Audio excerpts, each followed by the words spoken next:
Good afternoon and welcome to In Conversation. Today I'm delighted to be joined by Suresh Rajpura, who commonly known as Raj, a Birmingham-based Hindu chaplain, educator and interfaith advocate whose work has long focused on building understanding between people and communities through dialogue, education and shared civic values. In an age where religion is often discussed through headlines, misunderstandings, or political tensions, today's conversation is an opportunity to slow down a little and explore Hinduism through the eyes of someone who lives it, teaches it, and works closely with people of many different backgrounds and beliefs. Together, we'll be discussing Hindu life in modern Britain, spirituality, philosophy, and interfaith relations, multiculturalism, and some of the deeper questions surrounding identity, ethics, and how diverse communities can live together with mutual respect. Suresh, thank you very much for joining us. Namaste. Namaste, Assalamu alaikum. And I think let's begin with that because often a lot of Hindu people, you say namaste or namaskar.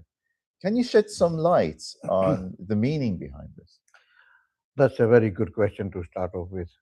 Oh, it is true to say that most religions have been misunderstood or misinterpreted. Hinduism is not different. Uh, and to be fair, even sometimes Hindus don't know the full interpretation of their own values, so others can't be blamed. But Namaste essentially is not a religious greeting, it is a cultural greeting. It's just like saying hello in English. So whether you are Hindu or not, it makes no difference because Namaste itself doesn't have any religious affiliation to any gods or goddesses. It's good to highlight that because even though I'm aware there's a spiritual dimension to the meaning behind Namaste, but just because we greet someone in a way that they are familiar with and that they're comfortable, whether it's Namaste or Salam, or on Christmas or Eid or Diwali, we give them the greetings of Happy Christmas, Happy Eid, and Happy Diwali.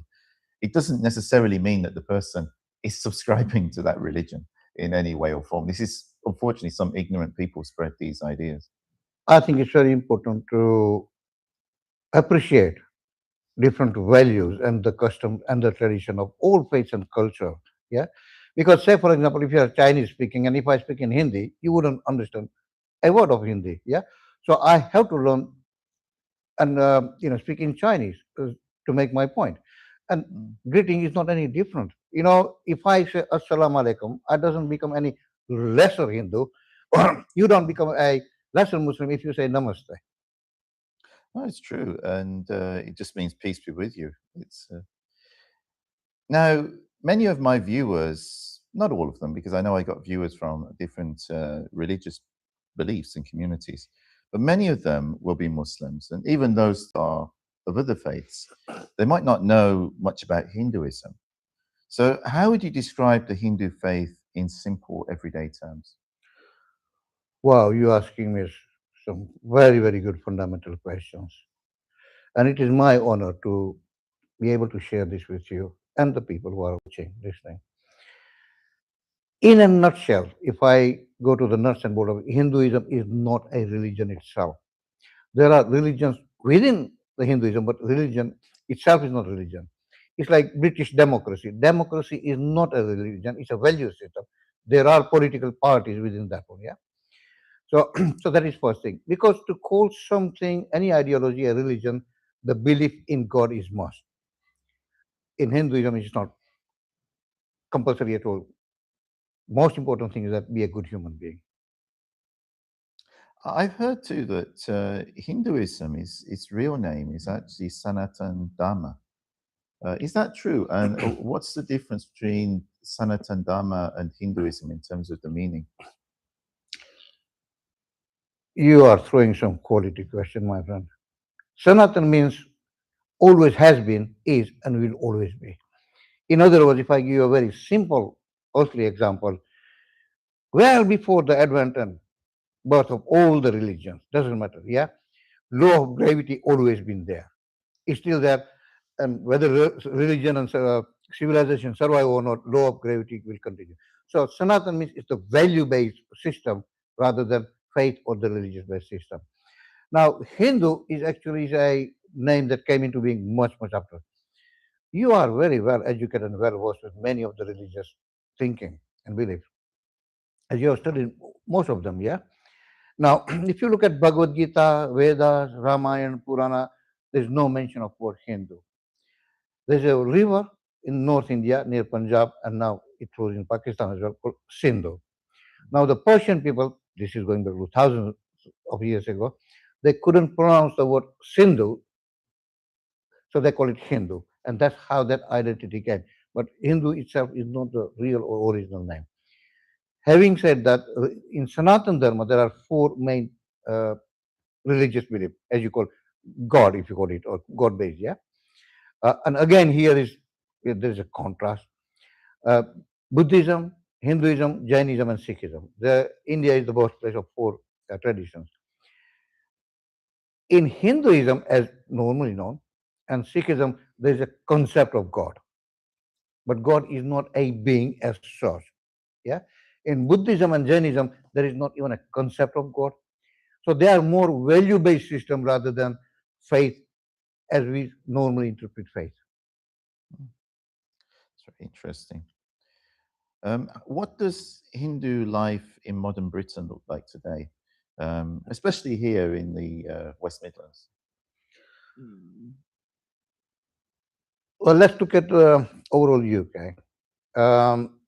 I'm very proud and pleased to say, Paul, and you have asked some very good question. I've been in this country for 50 years. In this June, I'll be exactly 50 years in a month's time. I often say that this country hasn't given me something. This country hasn't given me many things. But Paul, I'm so pleased to say this country has given me everything. And it's only right and fair that I put something back into the society. Life for an average Hindu in the UK or West Midlands, to be very honest, is very good. We believe that we all have, irrespective of your faith, cultural background, where you come from, this country offers you equal opportunity to everyone. Now, how you use it for personal and family and cultural advancement is up to you. So overall, if you look at the employment or unemployment ratio, NHS treatment, crime ratio is very, very low, whereas education contribution in GDP, and I'm very proud to say, the Hindus only form 1.7% of the population, but they contribute 6.5% towards the GDP of this country. Now that itself shows how actively Hindus are engaged. Comparing with, you will hardly see many unemployed Hindus. Most of them, like me, they're running 2, 3 businesses, perfectly legal and perfectly okay. So it is what it is. It's up to you how you make the best of the opportunity. 1.7% of the population. Correct. And I six and a half percent of the GDP. I hadn't really registered that because I do see many Hindu professionals in so many different careers, both, as you mentioned, in the NHS and specialists, even senior politicians, business people, across all fields. I mean, that really is quite an achievement. Well, it's quality versus quantity, isn't it? We can have a very large population, but if they're not making a useful contribution to their own family life and the country, then it's meaningless. True. What role does religion or spirituality play in the daily lives of Hindus? Very good question again. You see, Hindus, in a nutshell, they are not motivated by the religious belief as such. Because it's not faith-based value system, it's a value system. In other words, Hindus strongly subscribe to these four principles. The first one is law of karma. If it's going to happen, it's up to you. If it doesn't happen, don't go blaming God or anyone else. You just haven't got it right. It is as simple. So, few years ago, Paul, we had a Brexit. Yeah. In Hinduism, we call it spiritual Brexit, where you are in charge of your destiny. God doesn't come into it. So that is first thing. And then, that's why Hindus are always mindful of what they do. We are not God-fearing people, but we do fear bad karma because we know that what you give out always comes back to you. But is it not also true in Islam, if I got it? Look, say when things don't go right, they say tere karam. I don't know how best to translate in English. In Christianity, there's the same thing. Uh, what you sow shall you reap. It's the same law of karma that Hindus very strongly subscribe to, and that's why Hindus are very, very careful with whatever they do because they know it will come back. The So, APR is much bigger. That's the problem. so is that like is more of a focus on mindfulness rather than like how some people understand God fearing? Absolutely. Mm, I- I- well, we can say more than really is an ethical, system. mm. I shouldn't speak to you or anyone else or do anything if I don't want those things done to me. Religion and God doesn't come into this at But all. that's actually the golden rule. You'll find that in literally every single religion that you should treat people how you want to be treated, Yeah. not to treat people how you don't want to be treated. Jesus said it. It's found in all the books, and Muhammad said that you're not a Muslim if you do not want for your brother that which you want for yourself. It's the same principle. Um, Let me just respond to that, Professor. Whether we take the example of Prophet Muhammad or Jesus Christ or anybody, the way it's been represented or understood, I'm convinced beyond doubt that it was not the case when they said it. We have grossly misunderstood the greeting of this great soul, whether you call it Son of God or whatever you want to call it. And it's a shame. It's a real shame that we are not truly benefiting and helping others benefit from what our value system offers, whatever it is. Also, I have to say one thing. I genuinely believe, and this is a common view across all the Hindu community, that 80% of the spirituality in all religion is the same, whether it's Islam, Christianity, Judaism, Jainism, Buddhism, doesn't matter at all. 20% is different. If that difference is simply because geographical, cultural, location, access to knowledge, access to the resources, but fundamentals remain the same, and that's why there is no room to argue or say my mom better than your mom because it only causes ill feeling unnecessarily. there's actually something here that, unfortunately, I mean, I know we've all seen this with examples of individuals and groups within both our faith communities who unfortunately indulge in this. But I can assure you that the Prophet himself also said that you have to be respectful towards people of other faiths, because if you're not going to be respectful towards them, how do you expect them to be respectful towards you? And it's a principle of wisdom that unfortunately a lot of people seem to miss these days. Would you like to shed some light on some of the core beliefs within Hinduism? Yeah. So the first belief, Hindus are guided by these four principles. Doesn't matter whatever So is that what you're denomination already talking about? Yeah. they may subscribe to. Yeah. So the first one is law of karma. That is the founding principle. Full stop. Mm. Now, also second, equally important principle is the reincarnation or rebirth. And because we know that we're going to be back again, and if you want a good life, then karma is very, very important. Law of karma and reincarnation, they are two sides of the same coin. Yeah, that's why Hindus are very, very mindful, and that's why it's also reflected in, if you call it, the crime ratio in the UK as well. So that is the second most important. The reason why we believe in in reincarnation, it's not a good idea. But we believe that at the end of the day, the soul in me, the ruh in Muslim, the spirit in Christian or non-believer is an energy. And we all know, don't we, Paul? Energy can't be destroyed or created. It just transforms. It transfers in the different way. Yeah? So our soul will come back. So that is second thing. And that's why we need to be mindful. What I am today is the hard work, if you call it hard work, is the total sum of the life I lived before. So reincarnation is very, very important. Now, a lot of people ask that if I would I come back as a donkey or a dog or animal, and I always say one thing: no, my friend, you won't come as a donkey, dog, or animal. I think you will come back as a human, right? It's just the life you have that will describe whether it's an animal type life or a good quality life. So that is second thing. Third important thing is vegetarianism or ahimsa, we call it. Now, all four faiths of India, they subscribe to vegetarian diet. Most important thing, Paul, I like to share with you is that the vegetarianism is not based on the religious grounds, but on the compassionate ground. That we as a human are not more exclusive, chosen, higher, better than any other form of life on this planet, and we don't have any right to hurt other beings. Now, when we say ahimsa or non-violence, It doesn't mean that you don't actually use the weapons or the knife to kill somebody. But Paul, even if I think bad of you, that is as bad as I've killed you or whatever it is. Yeah. So it is very, very important. All lives are sacred.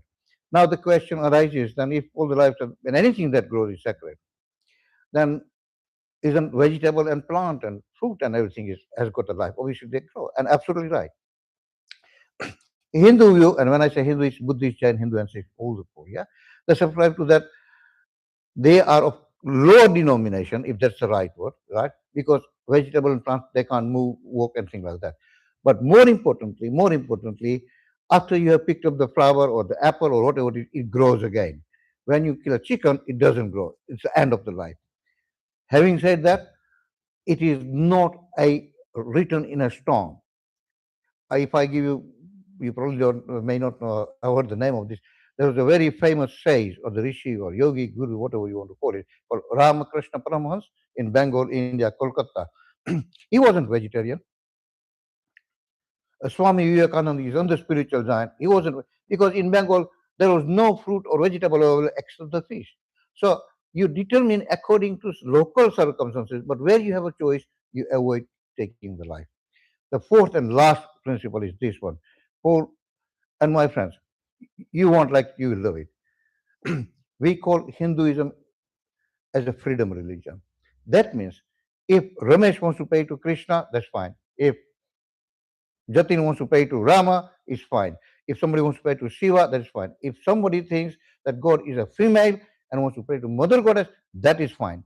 If some people believe that God has no form and shape, right, then that is fine, no image. Because really speaking, Nirgun Nirakar, that is the Almighty doesn't have a shape or form. Yeah. So if somebody want to pray or relate to or connect with that higher power, whatever you call it, without form and shape, that is fine. But you know what is super fine? And this is freedom of choice, even if you don't believe in God. And under this fourth principle of freedom of choice, you don't have to be vegetarian. You avoid it. Yeah. But if you want to do that, that's fine. There's no compulsion. I think another important thing to share with you, Paul, is that there is no concept of heaven and hell in Hinduism. Because from Hindu or Indic faith perspective, heaven and hell are not geographical locations like London, Manchester, New York, or Paris where you go. Heaven and hell, they're just a state of mind. If you are positive thinking, community serving, helpful, compassionate, not hurting in anybody deliberately, right? You got a good job, you got a good health, you got a good family, nothing to worry about, so to speak. But life is heaven. But if you haven't got a house, family is falling apart, kids don't listen to you have to take so many medications, you don't have a friend, you don't have a proper house to live in. I mean, do you want to wait till you die and go to under hell? Of course not. So, from Hindu perspective, freedom of choice, you don't have to believe in God, or you can believe the way you want. Indeed, I'd like to share one example of a very close friend and family, and I never use anybody's name. Okay, the husband is a follower of Krishna. The wife thinks that men are the root cause of all the problems in the world. That happens to be you and me. So she follows Mother Goddess or the Mataji. The daughter follows Buddha. And son thinks they all three have got completely wrong. There is no such a thing as God. And they will fight against, they will fight for anything under the sun. God wouldn't be one of it. And that's what I call freedom of choice. I think in any kind of civilized society, you have to give people freedom of choice. I'm not sure if it's a religious thing as such, but it's otherwise, if you don't give people the space to be themselves, um, it does create conflict. It creates a lot of problems. Paul, freedom of choice. We live in Britain, which has been my home for the last 50 years. And I have said that this country has given me everything. Yeah. Britain is a democratic society. That means you can vote for Labour, he can vote for Tory, somebody can vote for Reform, and somebody might think that they all are scrupulous and choose not to vote at all. Yeah, okay. So there is a freedom of choice. Now in Hinduism or Indic faith, we take the definition of democracy all the way to spirituality. This God, that God, male God, female God, with image, without image, and no God. Just being a good citizen of this country is important. The same way, being a good human being is more important. You know, it's interesting. It's interesting the way you look at things. Um, we actually have a hadith that the Prophet said, where it mentioned about there was a people that, even though from an Islamic perspective what they were believing was wrong, but at the same time they were living in harmony. They were not causing trouble. They were civilized, and because of it, they were not destroyed. So, I mean, there is a principle even within our faith tradition that as long as people are not causing trouble, then they should be fine to believe whatever they want to believe. Now, obviously, what is ultimately the truth, or whatever, this comes down to the individual to investigate for themselves, and that's everyone's spiritual journey. But that has to come from inside the person. It can't be enforced from outside, because that will actually just push people away from whatever you're trying to encourage people towards. Allow me to share something important. You see, Paul, the population of this world is 8 billion people. That's a massive number. I don't even know how many zeros goes up to 8, but 8 billion is a lot. We know from scientific point of view, rather than faith-based or religion point of view, 8 billion people, no two people have the same fingerprint. If you look at the siblings, brothers and sisters in the same family, they don't have the same fingerprint. If you look at the twins, they don't have the same fingerprint. How on earth then we can expect 8 billions to believe in the same God, same way, same thing? It's just not good. We just have to accept that Allah Ta'ala, Khuda, God, whatever you believe in, doesn't matter.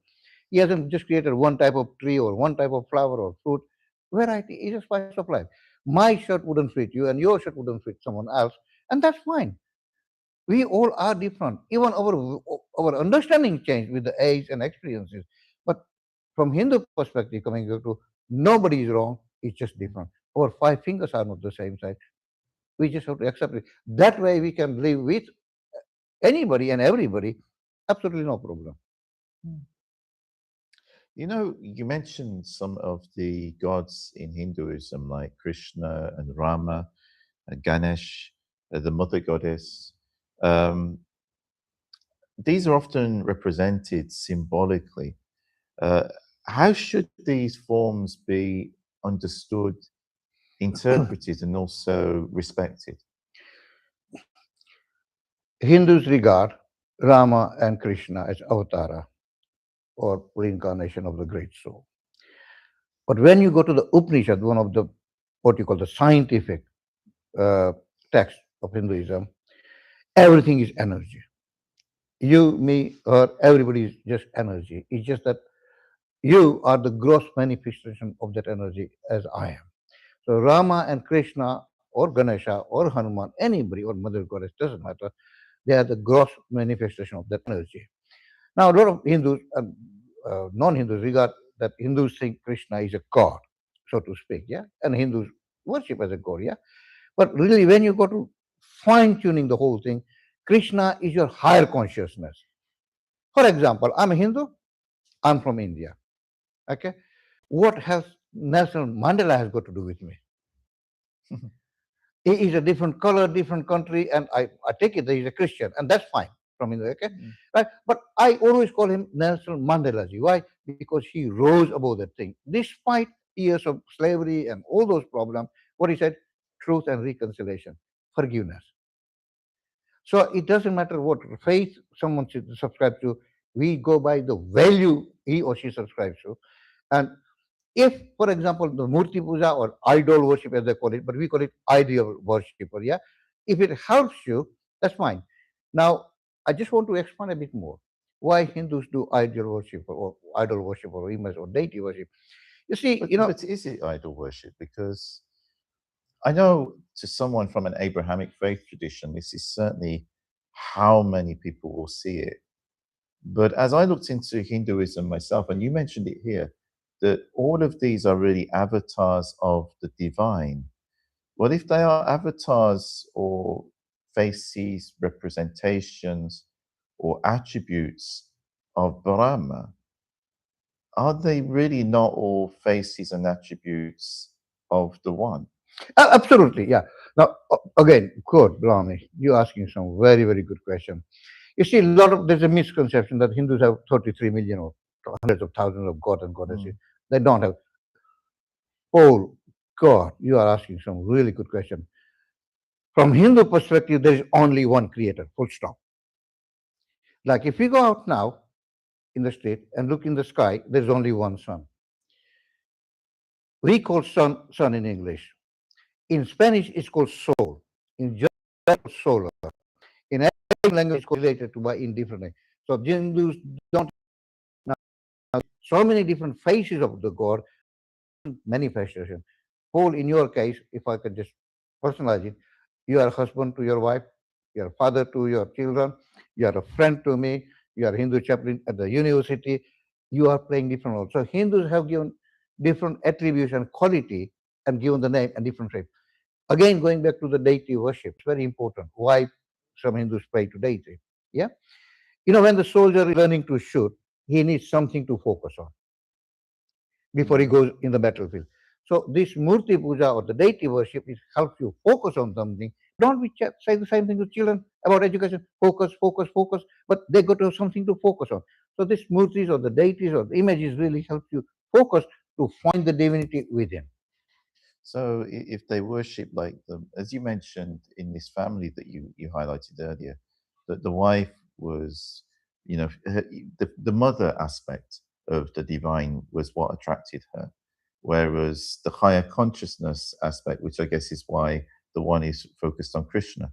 So is this what sort of draws people towards whichever one of these faces or avatars of the divine that they tend to worship? Is that, and that helps them to sort of develop that within themselves? You're asking so many good questions, Paul. Oh, imagine you are a 10-year-old child or any 10-year-old child. You take Mm, the child to buy some toys in a shop, and there are mm, two shops next door to each other. Yeah, one shop has got all the toys exactly the same size, same color, same price. mm. Okay, and the next shop has got all different kind of toys, size, color, design, fashion, things like that. Which one would child prefer to buy from? Yeah, I see what you mean. It's obviously one that looks more Because what attractive to the which child. Yeah. toy I like, she may not like it, and Mm. you may like something different. We all are different. That doesn't mean you're wrong, but we perceive the things and we connect with the things the way it makes sense. And Hinduism allows, and at the end of the in the Hinduism shop, you come to that shop with all the toys. If you don't like it, you can walk out, no problem. And the reason I was asking this is because, especially for Muslims, they struggle when they see this because it looks very different on the surface. But it is interesting that many Muslims, when they pray to Allah, as the main name of God in Arabic, but also Allah is called Ar-Rahman and Ar-Rahim, and so many other names. There's 99 that are usually listed, but there's actually more than 99. And so it's like even Muslims do this where they call upon God by a different name to focus on a certain aspect or attribute of God, which they connect with at that particular time. So it's interesting because on the surface it looks totally different. But if you just scratch the surface, it's not perhaps as different as what people may think. Let me just respond to that. Say, for example, and I'm just making it up. Yeah, 5 people go to doctor. Yeah, Mm, and they have different medical problem. Or yeah, so to one doctor might give vitamin A tablet, other one might give vitamin B and D and whatever. mm, No one. Yeah, because he has to work out which one actually you need, and there's no contraindication or allergy, that kind of thing. We relate to God according to our own situation, and it is perfectly okay. One size doesn't fit at all, and this is where it causes the problem. To call anybody any lower being or lesser being because he or she doesn't subscribe to what I think we are. Well, no one should ever do that because Yeah, we're all human. yeah, we all are human. We are human first. So we all are different, and in Hinduism is accepted. And I gave you Mm. the example of a very good friend, very close family, 4 people, 4 different ideologies. And you mentioned certain books like the Upanishads, and I'm also aware there's the Bhagavad Gita. What role do these books play within Hinduism? Wow. Whilst to a non-Hindu, Bhagavad Gita, they think it's a religious book. And it will be equally true to say, Paul, most Hindus regard it as a religious book. Mm. Indeed, it's not a religious book at all. It's a handbook of life. In other words, Paul, if you go to the Tesco, for example, and buy a tin of beans, yeah, it comes with a little instruction how to open it so you don't hurt yourself, how to empty it, and stir it on a slow heat, yeah. You buy a hair dryer, instruction get bit more. You buy a washing machine, the manual get bigger. You buy a car, it gets even bigger. So everything that the human have made comes with an instruction or handbook, yeah. And yet the very human who made everything comes with no handbook. No wonder the man is so lost. Bhagavad Gita is more of a handbook of life. There is no it says in Bhagavad Gita, you have to believe in God. But what I like to do is say, what kind of food is good for you? Sattvic, Rajasic, or Tamasic, and how it is good or bad for you. He said, what kind of karma is good for you? For example, you are a what we call Gyan Yogi, the knowledge giver. Yeah. Some people who do hard work in the community, like Midland Langar Seva, they go down there and serve the people. So they are Karma Yogi. Some people are Bhakti Yogi who are totally devotion. They all are right. Nobody is wrong at all because everybody is different. But you know what I like about Bhagavad Gita? This is not Suresh Rajpura saying. Bhagavad Gita is regarded as the summary of all the Vedas and Upanishads. In the last chapter 18, the verse 63 or the slok 63, Bhagavan Krishna, or Hindus who regard it as Lord, Bhagavan, yeah, Krishna says, this is absolutely brilliant, Paul. Right? He said, Arjuna, I have explained you everything that is right and wrong. My friend, I've told you everything that is good and bad. You go away, sleep over it, and decide whatever makes sense to you. Even if you go against my advice, we will still remain friends. Now, this is what I call total freedom. Mm. Absolutely no compulsion. And there's no threat of you going to, if you don't listen to me, then you'll go to hell or you'll go to heaven. That is another. That's interesting. You mentioned heaven and hell again, because obviously within the Abrahamic faith, especially within Christianity and Islam, these feature quite strongly. And of course, there's different understandings of them, what they actually mean. I mean, you mentioned geographical places. I don't think they're geographical places because they're beyond this world, they're beyond this realm of existence. So, how can they be geographical places if they're in the realm of spirit? But they obviously represent something. And they illustrate something there is a difference between how Indic traditions and Abrahamic traditions approach religion and spirituality. What are some of the biggest philosophical differences do you think there are between these two traditions? Let me just go back to heaven and hell. Yeah, very quickly. Whether it's Abrahamic traditions or Indic faiths, yeah. In many Hindu scriptures, you will see, okay, if you do this, you'll go to heaven, you will go to hell. It is my understanding, and this is my understanding of the interpretation of different faiths. Yeah, they may have been introduced with the good intention to encourage people to do the right thing and to prevent them also from doing the bad things. So they might have introduced, and that's fine because sometimes you have to use these made up things to guide or explain to the people. Um, what are the key differences between Indic faiths and Abrahamic faiths?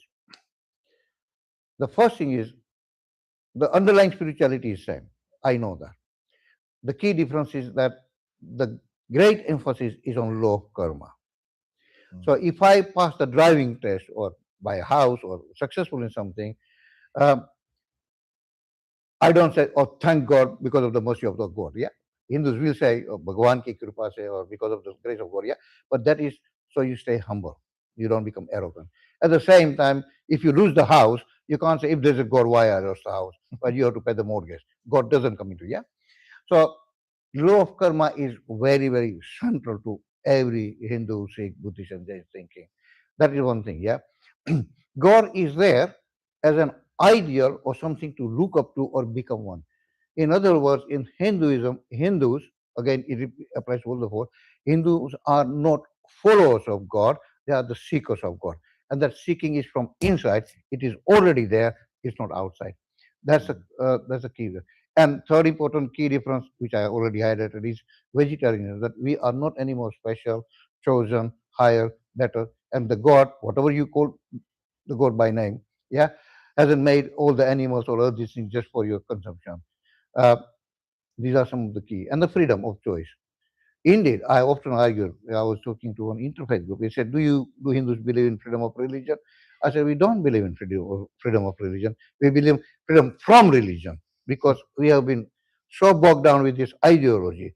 And it's not just about Hinduism and Islam or Indic faith and non. Yeah, within each of the traditions, there are so many different beliefs.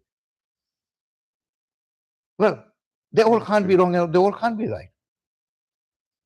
Mm.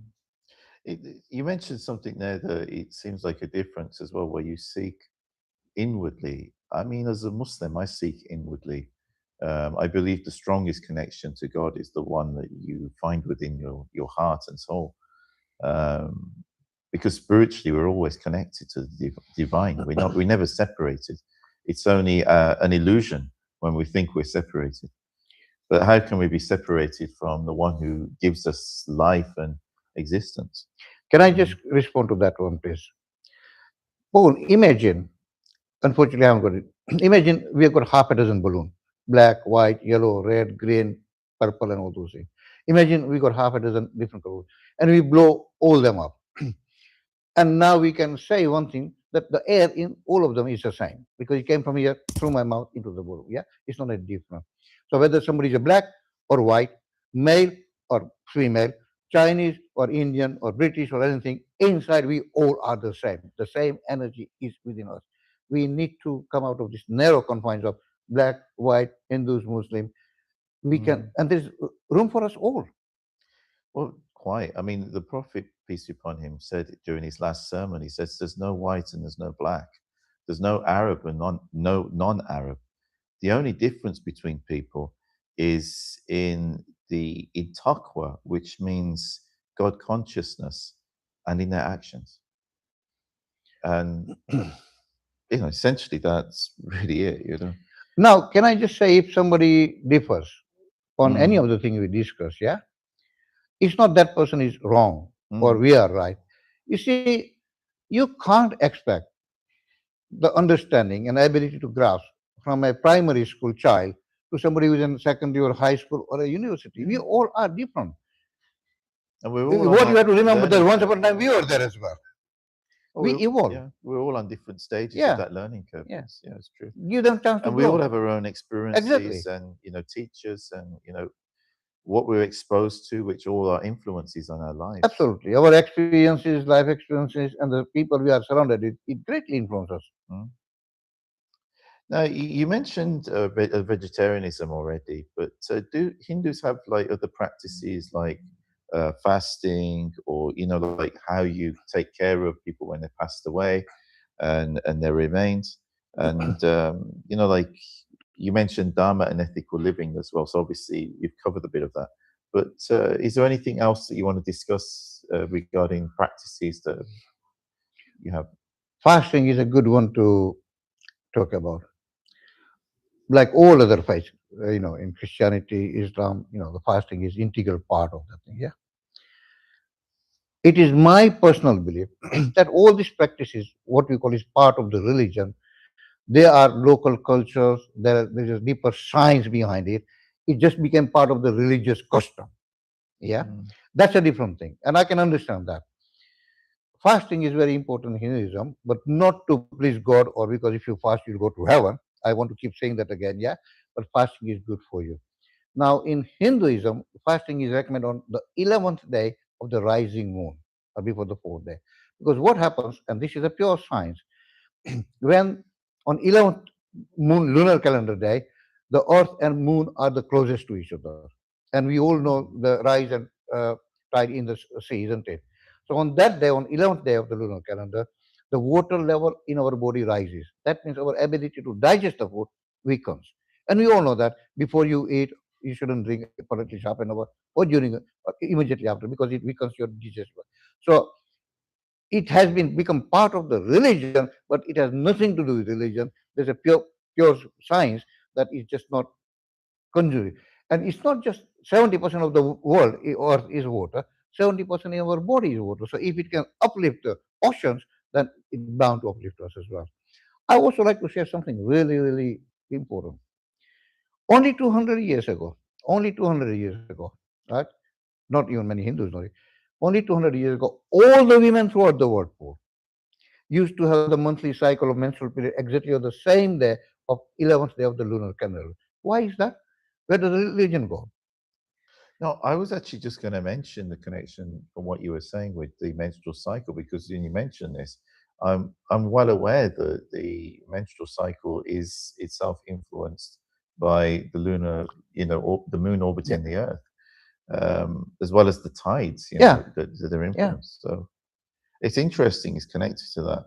I mean, I don't know how much you know about Islam, but the Hijri calendar is actually totally a lunar calendar. The first day of our month is literally the very first visible crescent. So it's like one day after the astronomical new moon that you see in diaries, where you can't see the moon, because in the West they call it a new moon if you can't see it.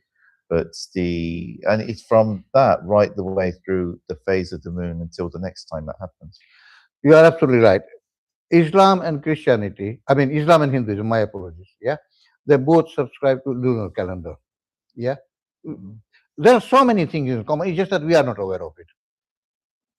Well, it's fascinating because I'm sure many of our audience wouldn't be aware of that connection. So, you know, some religions, they tend to go out and they always invite people, come, we're going to give you the good news, or we're going to give dawah, or this sort of thing. I don't really see that so much with Hindus. I mean, there are a few groups like the Hare Krishnas, they do it. But is like conversion a thing within Hinduism? Do people actually become Hindu? Or is it just like people that are born into the religion? Right. In all the four traditions of India, conversion is not part and parcel of the mechanism. That is first thing. Yeah. Mm, You don't have to be born Hindu or have a name Hindu to be a Hindu or go to temple to be Hindu. Because it's the ethics and the values that you subscribe to and practice. In other words, you don't become Hindu by conversion, you become Hindu by convictions. And conviction is subscribed to these four values. It is true, Hinduism or other, yeah, all faiths subscribe to all these values anyway, law of karma, mm. Indeed, law of karma is not just Hindu philosophy as such. The entire judiciary system of the world, legal system, is based on law of karma. If you have done something bad, you go inside the Vincent again. If you haven't done anything good, bad, then you are a free person. If it's not Mm. law of karma, what is law of karma? So you see another problem with conversion. If you look at the wider picture worldwide, yeah, how many people have changed their religion from what they were? Billions. Yeah. The whole idea is to better your life. Have they really become better off? Not really. I know Christians just as much poor as Muslim and anyone else. So changing religion doesn't help, changing attitude will. I don't think there's something to be said for that. I mean, to be honest, though, I mean, obviously, I'm a convert myself to my faith, but converts tend to be in the minority. I mean, obviously, over time, I mean, even the people in this country originally they were not Christians, and then Christianity become very big within England Dominant, for yeah. centuries, but not historically they were not Christians. But then the first people who converted was probably a small number of people, and then eventually it spread. But generally speaking, I mean, converts tend to be in the minority, whichever religion we're talking about, even for religions that actually spread it. But yeah, so you do get converts, but it's not really pushed within Hinduism. Then. No, because you see, changing religion will not help, changing attitude will. What about Mm. those who don't believe or non-believers? They are very successful, they are very happy as well. Belief in God, if it helps you, that's fine. We have no problem. But what we believe from Indian perspective, belief in yourself is more important than belief in any external And, ideology. and how would you define success? Success means you have a good health. Um, I don't want you to laugh, but I'm 71, good health, and still going strong. Yeah, good job, good family. I don't have to worry where the next bread will come from. I'm well respected, accepted by the wider community, and not just Hindu community. And I like to give you one example. There are many good Muslims I know personally. last Ramadan, not this one, but the year before. Yeah. Um, a Muslim friend, he said, Suresh bhai, you must come and we have a roti, lunch, meal together. And it was 3, 4 times. I said, no, no, no, no, no, because I busy life. Yeah. Then once he rang, and I said, if I say no, they will think that I don't want to go because they're Muslims or because I'm an arrogant person or okay. Yeah. So I said yes. This is a very interesting. This is a real life example.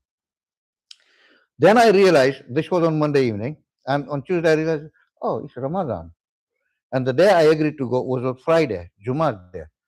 I said, oh, that is a dilemma because no more vegetarian. Obviously, it's Pak month of Ramadan, so they will have chicken and whatever the non-veg dishes. And it's Jummah day, so it's a double celebration, yeah. And I'll be in the wrong place for them, yeah. Um, so on Tuesday I rang and said, look, can we change it to the following Friday because Ramadan would be over.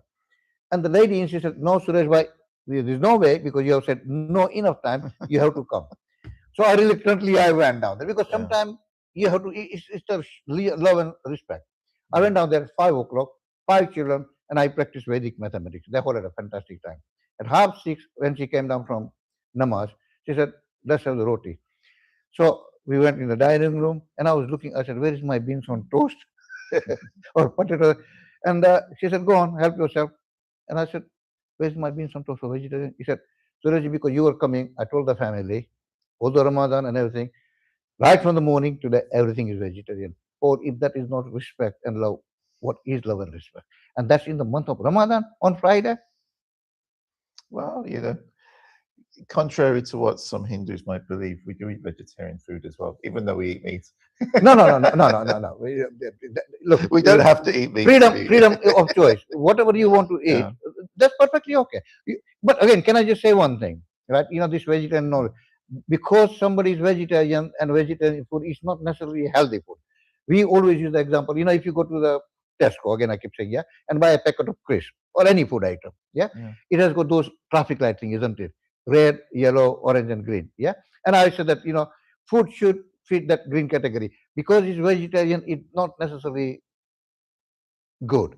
A lot of oil and ghee, So it's not as simple as that. But the job of the workers is to point out. Then it's up to you. If you want to eat it, that's fine. If you want to, that's something to watch actually with some of these meat substitutes because some of them they're so processed. They're actually much more unhealthy than eating a fresh meat. I agree. But then again, if you have like well-made vegetarian food, that's made by someone who knows what they're doing from natural ingredients, it's obviously it's healthy. So, I mean, you've done a lot of work over the years in like community cohesion and building understanding. What more do you think that we can do in this area to actually improve the situation and improve relations between the communities? A very fundamental question. How we can make two communities to accept and respect from totally different religious background. But that is at an advanced stage. I think you as a Muslim and I as a Hindu, we have to first go within our own community, right? And say, for example, you mentioned Hare Krishna, right? And I'm just using it in a very loose sense. I do not mean to talk bad about anybody. Hare Krishna may think that Babs or the Swaminarayan people are not as good Hindus. Babs people may think, Krishna devotees are not one. Krishna devotees might think, Shiva devotees are not proper Hindus. So same in Sunnis, they may think, Shias are not. They may think, Shia might think. You get that within every So we have to work within our own community and get rid of these differences and misunderstanding before we go to the. But I think really that we only have got one planet, what we call home, and whatever it is, we lumbered with it. If that's a harsh word to use, let's learn to love it. One family, 4 different views, no problem. I'm sure we all can do the same thing. I agree with you on that. I think it's something that we're always going to have different groups because people are going to understand things differently, as we discussed at the beginning of our conversation. With even if they're like different kinds of Muslims or different kind of Christians or different kind of Hindus or Jews or any other religious community. But I think starting from the perspective of respect and understanding, and recognizing that, okay, we disagree, but that doesn't mean that we have to look down upon anybody. Just appreciate that people are seeing things from a different perspective. And that would actually, I think, make a lot of difference in relations between people. I think differences will always be there within each denomination as well. Never mind between different denomination in any faith. Because the fact you're Hindu and I'm Muslim, Yeah. this doesn't affect our relationship in one iota. But the thing is, we don't look down upon each other. And Look, see what I each think other in the as morning, different. what I think in the morning, I don't think in the afternoon. And in the evening, I'm thinking of completely different. So if one person keeps changing the mind so many times, 8 billion bound to do that. As the main thing for us all, and the challenge for us all is that the differences should not result in dispute. Accept the way they are. Who am I right to say I'm wrong? I'm the right one. I could be genuinely wrong. We all have a blind spot. Accept the people as they are. There is a lot more to work for than go through this nitpicking thing and try to undermine. It's very inhuman.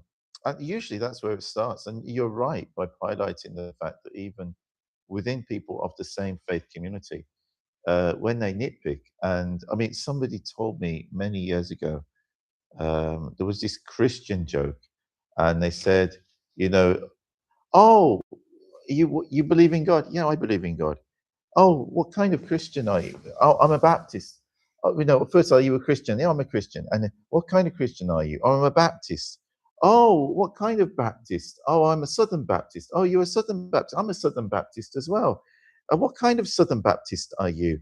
Oh, I'm the Southern Baptist from, I don't know, this Texas or something. Oh, I'm a Southern Baptist from Texas as well. So, you go to this church. No, we go to the one over the river. You go from that church, and he's like, literally, they're 99.9999% the same in everything that they believe, but they go to the other church across the river, and they've never got on. And this is crazy, isn't it? I mean, if people have that much in common, and they can't get on with each other. And then on the other hand, people can believe completely different things, believe in God or not believe in God, or be different religions, and get on absolutely fine. And it's something that you highlighted earlier, the change of attitude. The attitude matters, Paul, I like to share something. You mentioned these Christian friends, or the people who said, yeah. I wouldn't want to name because it's wrong. I was at an interfaith event hosted by the Catholic Church of the group. And obviously, because it was hosted by the Catholic Church, their bishop or person he was the first one to give a talk, which is fine. Yeah. Now, we are all sitting, different people, different faith people in the front chairs, because obviously we are the speaker. Now, next to me was a Protestant Christian, and after them was this Catholic person. Yeah. So obviously the Catholic person goes and starts and he talks about Catholicism, which is fine. And after his turn, it was the Protestant person who was going to go. And when the Catholic person came back and Protestant went, I asked him, and that was a genuine question. I said, what do you think of a Protestant? And the answer he gave me, it just blew my mind off. I said, God Almighty. He said, Protestants are confused Christian. I said, if you think they are confused Christian, same God, same book, same thing, I said, then Hindus and Muslims don't even come in your category, do they? Have a chance, yeah. Now, I can, just 1 second, Paul. If an ordinary Hindu or Muslim or Christian said in the street, I can understand. But he is a responsible head of church. He should be a guiding light, accommodating, respecting. But it depends. This is the problem. It depends on the person. I mean, I've met many Catholics, and they're very magnanimous these days. But you do find these people, depending on within every community, and it does create misunderstanding. And imagine if that's, I mean, you and I both know lots of Catholics, but imagine if that was the only Catholic you'd ever met, you could get completely the wrong impression of the religion from them. My problem or concern was that or that equally, person, if it was the only Hindu or the only Muslim. yeah, my concern was that he is a person of influence. And if this is the kind of teaching he's giving in his sermons, then he's spreading the poison against the fellow Christian. Now, forget Hindus and Muslims. And that is what I worry. If one lone person said something, well, of course, Yeah. wrong is wrong. That is wrong. But here is a person as a center of influence and saying that kind of No, thing. you highlight something vital there. When someone is an imam, a sheikh, a priest, a bishop, or a pandit, Position of when they're in responsibility. a position like Yeah, this, they have a yeah, responsibility to guide their flock in a way which is positive and improves the relations yeah. with those around them, and not harms them in any way. But of course, if they spread the wrong messages, then it creates a lot of harm. I was flabbergasted when I heard that thing. I said, God, I said, Hindus and Muslims don't sound at all with this man. Can I just say something on this about the role and place of women in Hinduism? Yeah, please carry on. Right. I hope you're sitting tight and the listeners. In Hindu traditions, that means Buddhist, Hindu, Jain, and Sikh, yeah, women are actually regarded as higher than men, not equal or not second class. And the reason is very simple, right? And two-thirds of the Hindus are devotee of Mother Goddess as against Krishna or Rama. And hopefully you will see the sense. The reason is that only the woman can bring a new life in the world. Man can't. So any person, any being who can bring a new life must be higher than the one who can't. Let's fine tune a bit more, go deeper. We call it motherland. Normally, most countries are known as motherland, hardly fatherland. Mother tongue, mother earth. Word woman has got man in it. Mrs. has got Mr. in it. Female has got male in it. So from all perspective, from in Hindu perspective, that is, women are regarded as a higher than men. And that's fine. Interesting perspective. And I know it hurts my ego, but well, to be honest, as the father of three daughters, and I've taught all of my daughters, I said, remember, you can do anything that a man can do, and there's one thing you can do no man will ever be able to do. So it's yeah. exactly. You hit it on the nail. Only woman can. And within our tradition, of course, the prophet himself said that paradise lies at the feet of your mother. So always look after and respect your mothers out there and all the women in your lives. Absolutely. It's Absolutely. vital. Um, I was going to ask, what wisdom from Hindu tradition do you think you could generally help modern society? I think we've already shared it. Well, Respect women. respect be an them, because excellent without start, women, yeah. you and me wouldn't be here, right? Mm. Be open-minded, because I like to share something very important, that the parachute and human mind have one thing in common: they only work if they're open. For me, every day is a school day. Keep learning. Who are we to judge? Stop judging and grudging. You are not any authority to issue certificate of good or bad to anybody. What's your karma? It will just come back to you again with an APR that is much higher. And I mean, I have a lot of people that tune into my podcasts who are younger viewers. So I'm thinking, is there anything in particular that you would like to share, either to do with Hinduism or spirituality, for our younger viewers? Especially for younger viewers, he is especially nugget for you. My friends and the children, you are the future generation. You are the future of this planet. Learn the positive things. Be in the company of like-minded people. Like-minded, not who subscribe to the same thing, but positive, who are community spirited, helpful, compassionate, not make an issue of everything. Accept the plurality. You have a lot more. After all, me and Paul don't have under 50 years here. You may have. Okay. So make this planet truly a heaven on earth. Thank you, Suresh. It is very much for such a thoughtful and insightful conversation. I think one of the most valuable things about discussions like this is that they help move people beyond the stereotypes and the headlines and allow people to encounter one another as human beings, which is what we are ultimately. We're human beings before any of our distinguishing characteristics or beliefs. And we should begin with this and, live by this.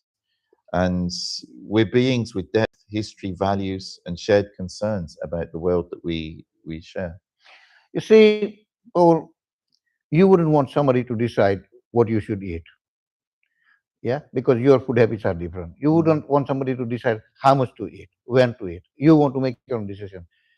If we don't want anybody to decide what we want to eat, what we want to wear, what we want to drink, how much, when, everything, that is only temporary whenever you are hungry and things like that. How can we outsource the entire life well-being and everything to someone else? Listen to everybody. Read Quran, read Bhagavad Gita, read Christianity, read Judaism, everything. Make your own decision based on what makes sense to you. Don't let anybody. At the end of the day, we all will be following an agenda. The question is whether you're following your own agenda or someone else's. And with that, thank you very much, Suresh. And thank you for allowing me to share. Whether people agree on different beliefs or not, understanding one another is better than understanding one another is better, is always valuable, especially in a society as diverse as we have in modern Britain. Thank you again for your time, for your insights, and for your openness and your willingness to share your experience on our channel as well. And thank you for allowing me the opportunity. Thank you to everyone who has joined us for this episode of In Conversation. Please do like, share, subscribe, and feel free to continue this discussion online. Until next time, take care, and peace and namaste be with you all. Khuda Hafiz.